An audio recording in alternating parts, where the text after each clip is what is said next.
Welcome back, ladies and gentlemen. I'm the Educational Gamer, and we are trying to see whether the aircraft carrier will be a formidable weapon system in the 21st century. We are trying to do that by playing Command over here and commanding a strike group of a couple of aircraft carriers. The UK Queen Elizabeth over here, together with two Indian aircraft carriers in a strike of Pakistan.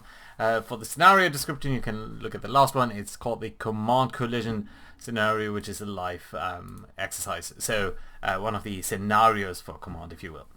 Right, we do have our three carriers down here, and we are trying to attack the Pakistanis up here, especially around this town down here.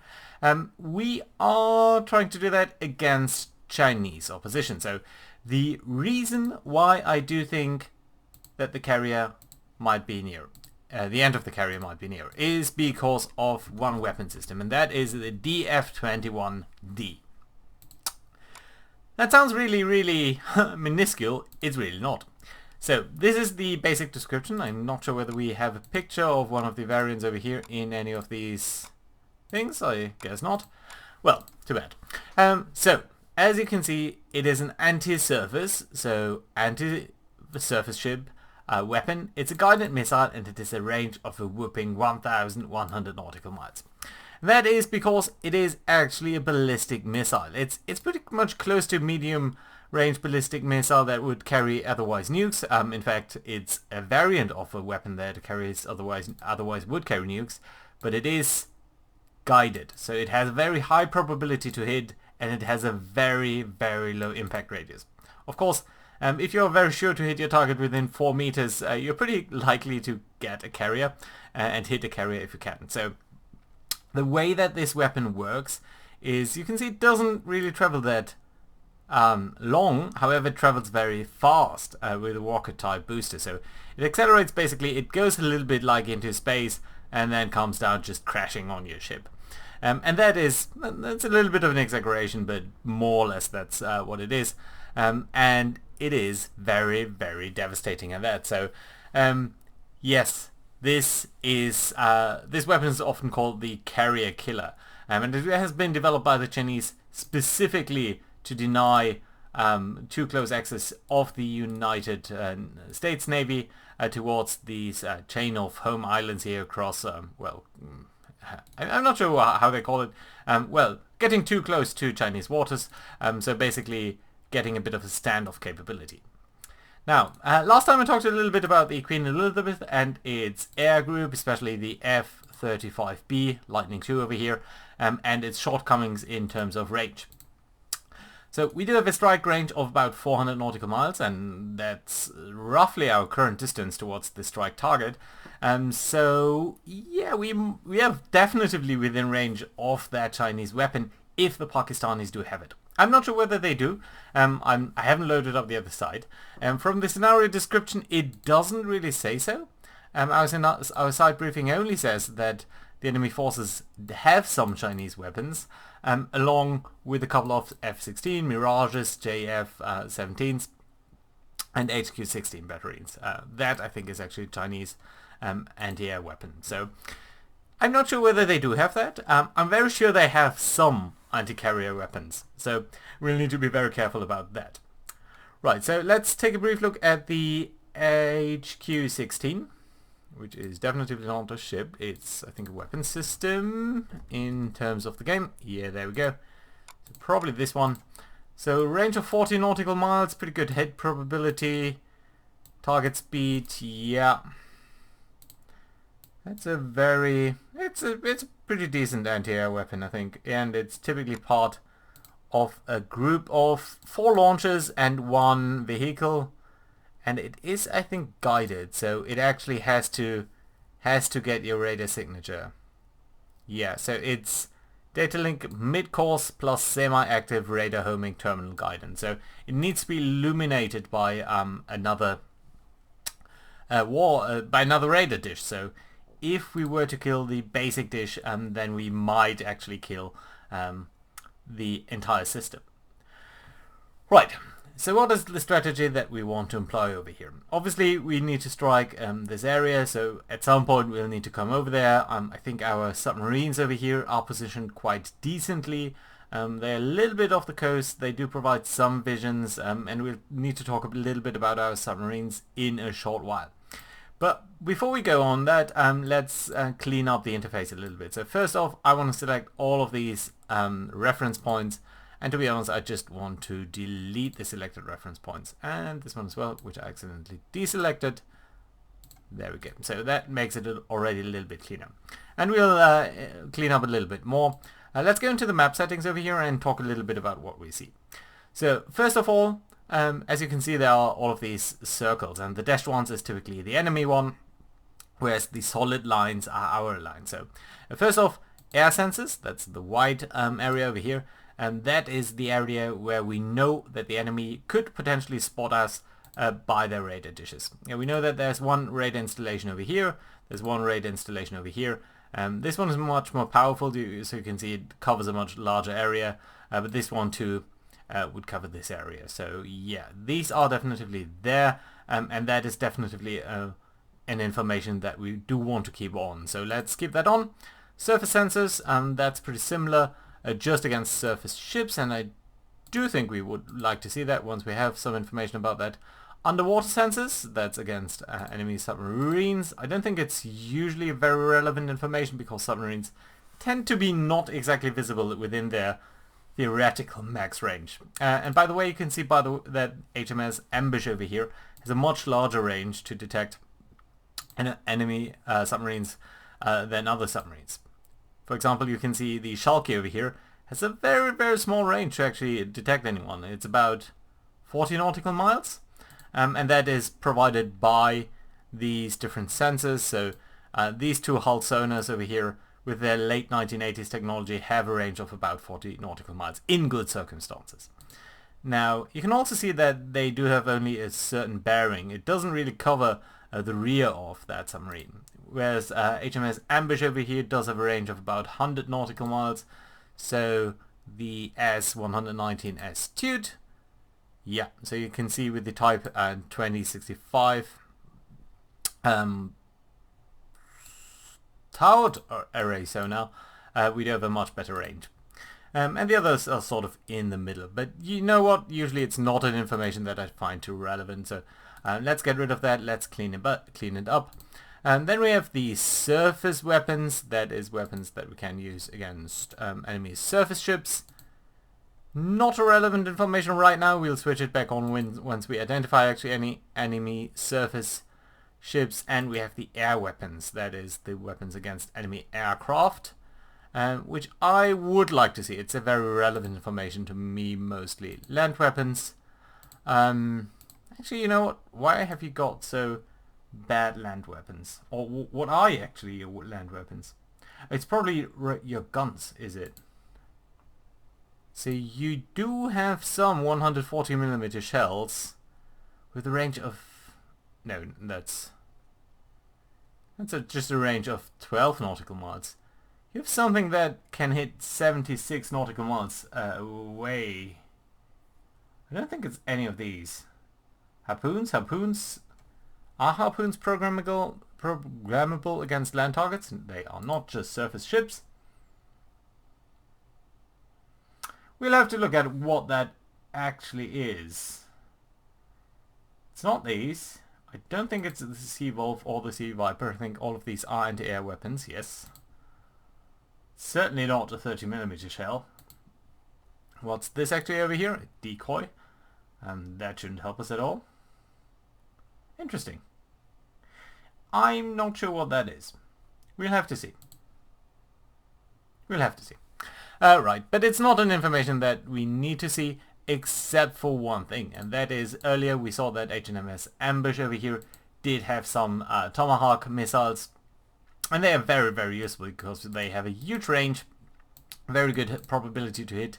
They have one problem: they are not very fast. It's basically more of an aircraft than a rocket actually.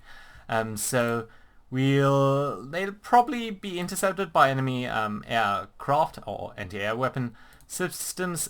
So we'll need to think a little bit about that, but I do want to use the guys.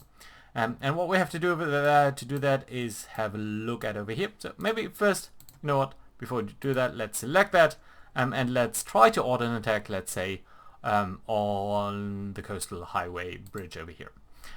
You can see this is the overall interface, this is our attacking platform, this is the target, and these are the weapon systems.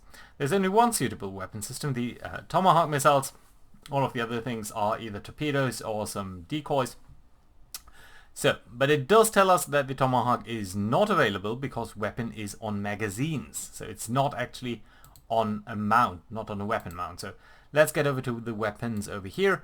These are the mounts that are available. You can see they are all.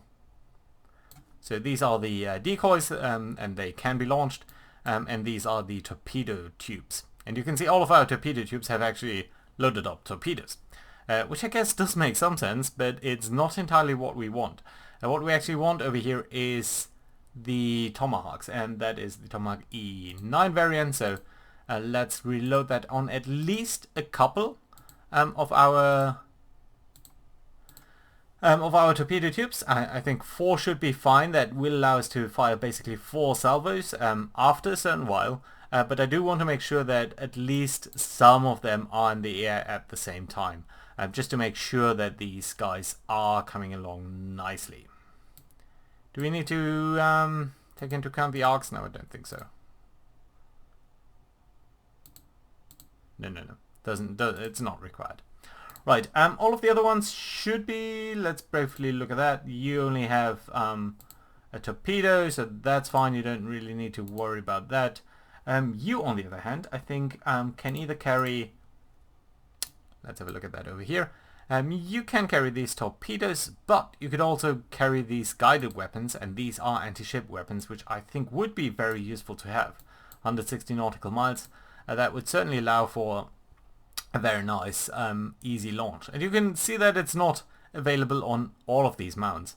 So yeah, let's make sure we are loading these guys at least, yeah, I think in 2 torpedo tubes. That's fine.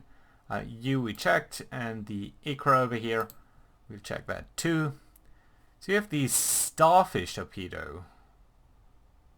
What's the difference then between the Starfish and the UZ-80K? I don't actually know that, so let's check. It has a range against submarines only, the Starfish, so it's a submarine, not anti-surface torpedo. But... Oh yeah, oh sorry, this is the guided weapon. I think we actually looked at that.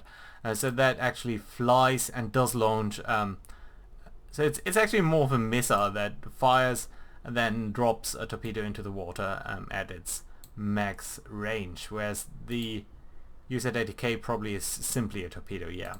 So yeah, again, it would be nice to get a little bit more flexibility. So I would like to have at least 2 Starfish, I guess, in case we stumble upon an enemy submarine. Right, what else do we need to do before we can actually kick off the scenario? We need to define a little bit the area where we want to have combat air patrols and such. I'm gonna do that manually for now, so let's take a look at flight Voodoo over here, and I think we'd want to send you somewhere over here, and that should be fine. We can define a lot of the parameters over here.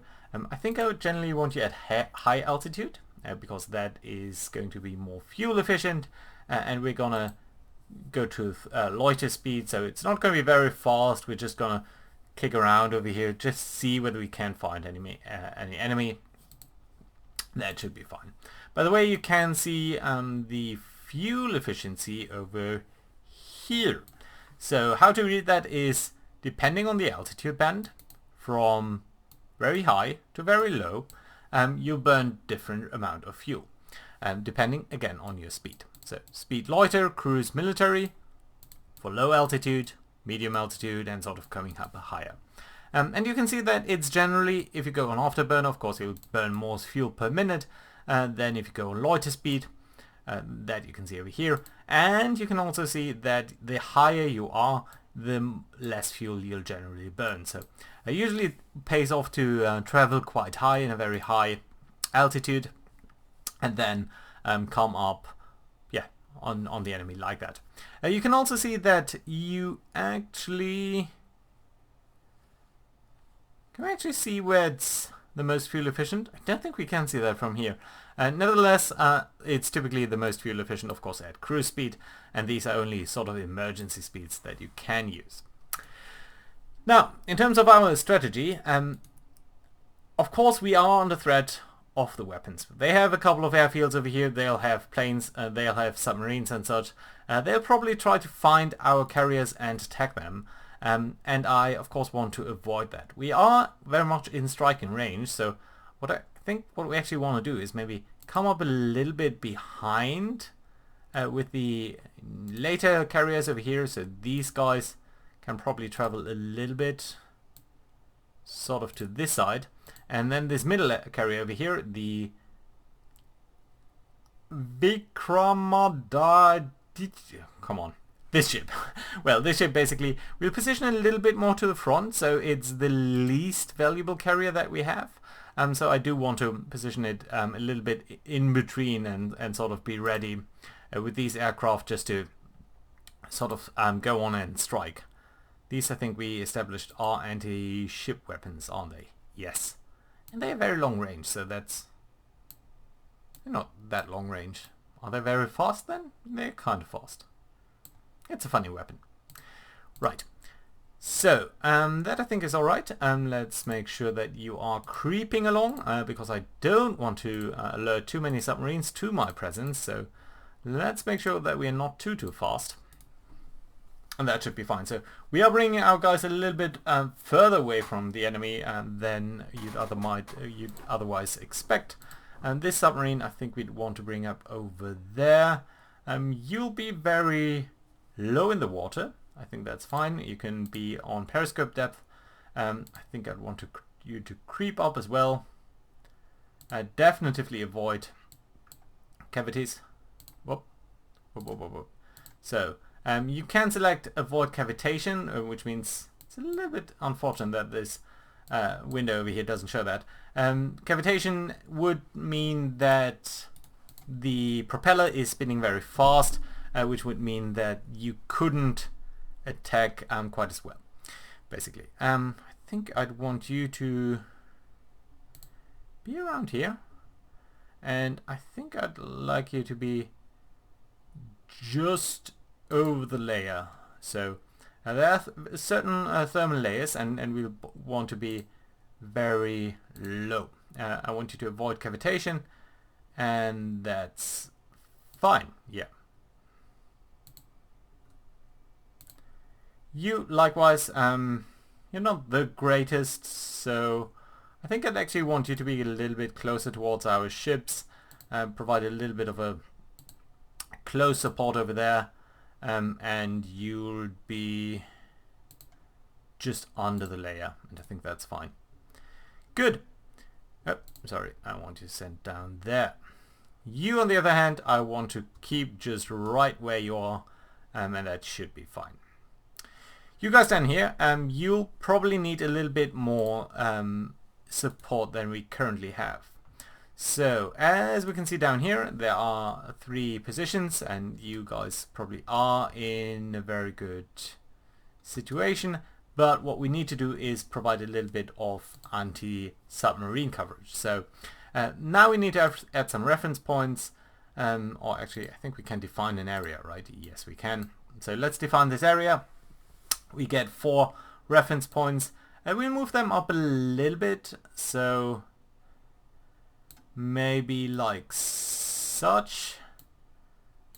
Not quite a square, but more of a towards the direction that we're traveling in, opening up a little, so that we don't need to cover ourselves quite as much from the back, but a little bit more coverage to the front I think should be fine. And then we will make these reference points relative floating bearing to the Queen Elizabeth group. But we actually need to, before we do that, tell you are creeping ahead. So let's start the game over here. You are starting to turn very, very slowly, I might add. But we can probably accelerate time slightly. So yeah, these ships of course take some time to turn. I'm not sure whether we should be able to define that before that. And you know what, I think we can actually move this guy in just a scooch. because the threat is probably going to come from the north, if any. So there we go. So maybe we can go out a little bit further actually. Right, like such. That does look good. Let's accelerate time somewhat. At least until these guys are pointing in the right direction. Are you actually traveling? Why are you not gaining speed? Oh yeah, you are. It's just taking ages to get these very, very heavy ships moving. But once you can see that this area sort of indication just goes down here, we should be able to see that in a couple of seconds at a bearing of about, I guess 120 or so. 113? Yeah, that looks good. Okay, so now we can make these reference points fixed, but with a relative, with a floating bearing towards Queen Elizabeth. There we go. So now we have a couple of reference points that are indicating or that are floating around this carrier. We can now define actually a mission. So let's go to the mission editor. Let's create a new mission, and that mission is going to be... Nope, sorry, it's a mission. Yes, it's... The mission is Queen Elizabeth Anti-Submarine Warfare Duty, and your class is going to be patrol and an anti-submarine warfare patrol. Your status is active, that's fine. I don't want any particular activation time, so that's fine. You can now see that this is the defined area, which looks fine to me, and that's alright. So we can now go to the aircraft menu over here and have a look at a couple of these guys. So first off, you on anti-submarine warfare patrol weapon, helicopter. It's a Merlin. I would assign you to this mission. Likewise, you guys should also be assigned to this mission. And we'll actually need to make sure that one thing is activated. I'll not assign one, just so I have a little bit of a strategic reserve, just in case it comes up. These guys down here are airborne early warning. I'll actually launch one of these helicopters, and of you guys on Queen Elizabeth herself, we'll assign 3 of these helicopters towards these missions. Now, not all of these guys should launch at the same time, and we'll have a look at this menu over here in a second.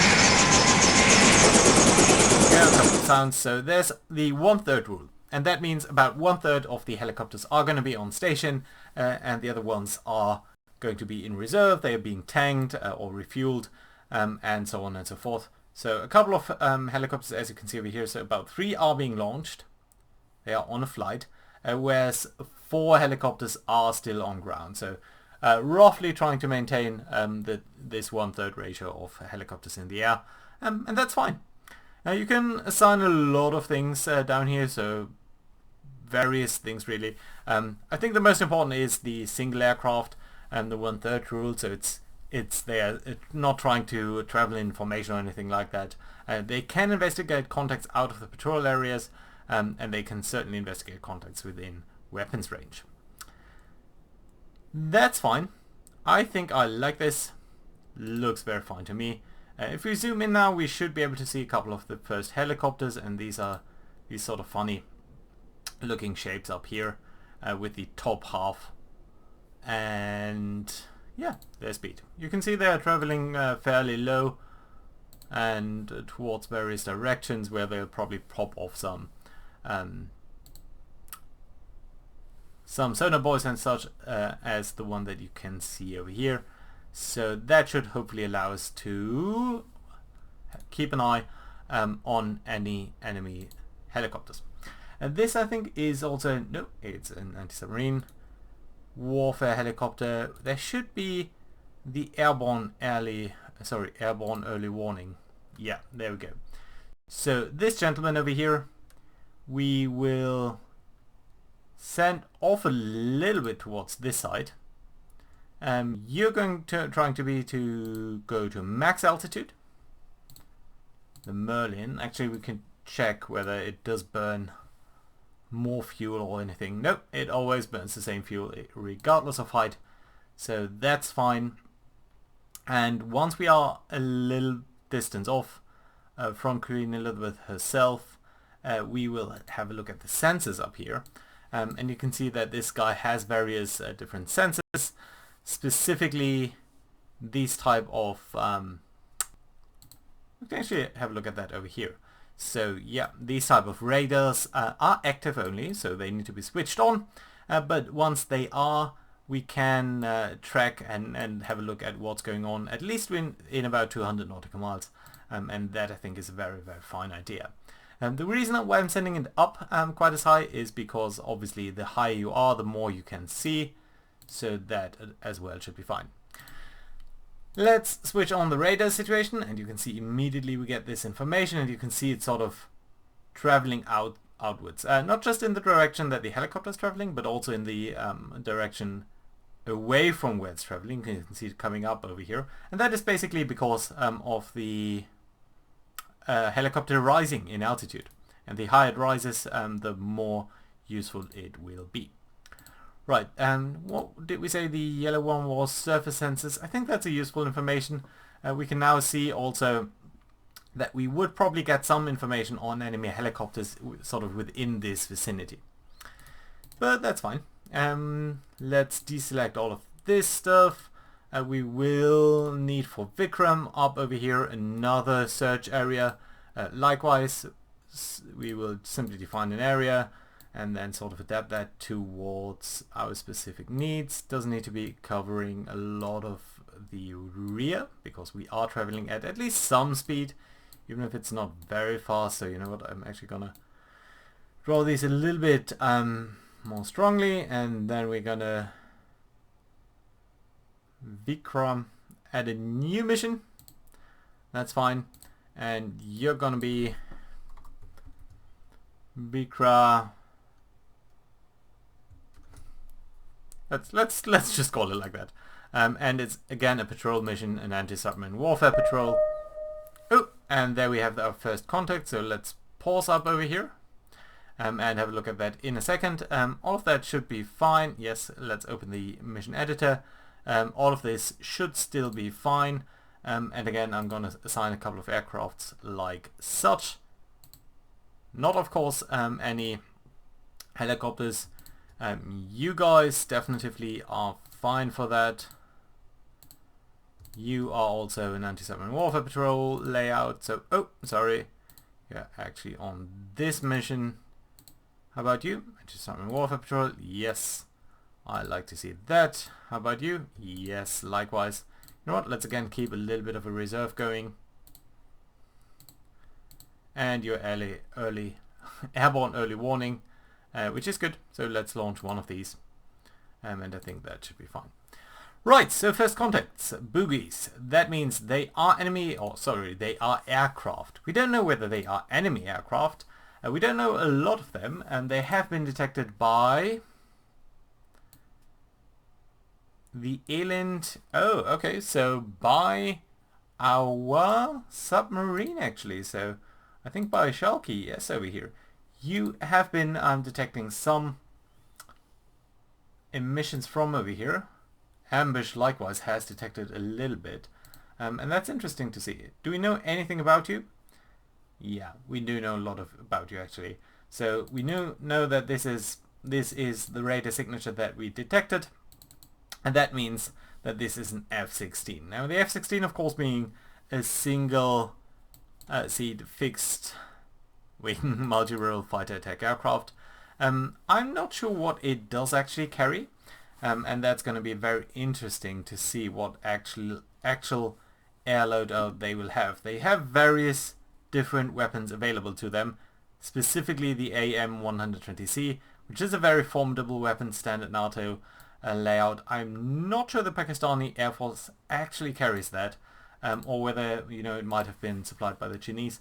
But I'm willing to bet that these guys, since they are Pakistani, it's very likely that these guys are actually hostile. I'm going to mark them as unfriendly now, but we're going to have to see about that. This is our flight of our aircraft, and these might be able to engage that. So we might actually have the first engagement here at our hands. But you know what? That's going to have to wait until next time. So very happy to have started the layout. I'm going to act another anti-submarine warfare mission to Vikrant down here, but that's going to be in between episodes. And until then, thank you very much for watching. See you guys next time. Bye bye.